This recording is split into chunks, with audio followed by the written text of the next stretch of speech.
worse. I warn clients that pack therapy sometimes can gain a dog confidence to be more assertive, and sometimes that means to push their agenda and want to take things and take food Mm-hmm. and be more confident to voice their fear.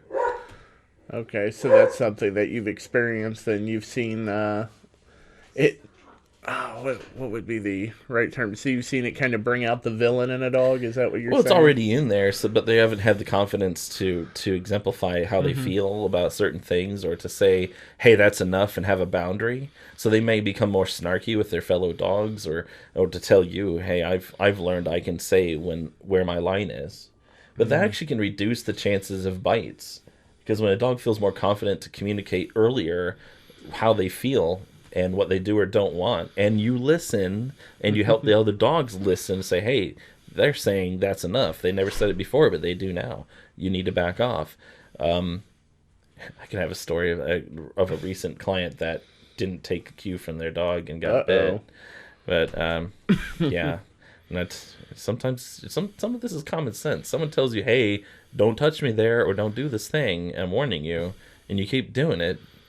Sometimes you get what you get.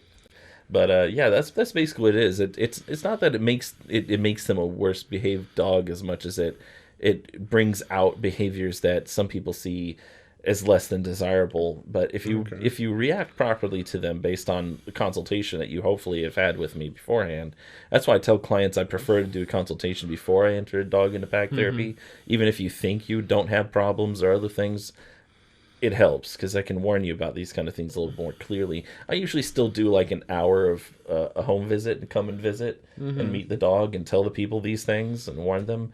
But it's still not the same as 2 hours of handling your dog and explaining what might Right. happen. Yeah. It's a little bit more of a crash course. But that's an added benefit of pack therapy too. One reason I invented it wasn't just to socialize dogs that are aggressive or fearful. Really, it's what it is of other dogs, but dogs that are fearful of the world, um, dogs who don't feel confident enough to tell you how they feel and warn you. Um, but it was also to exercise them, of course, physically. Where was it going with this?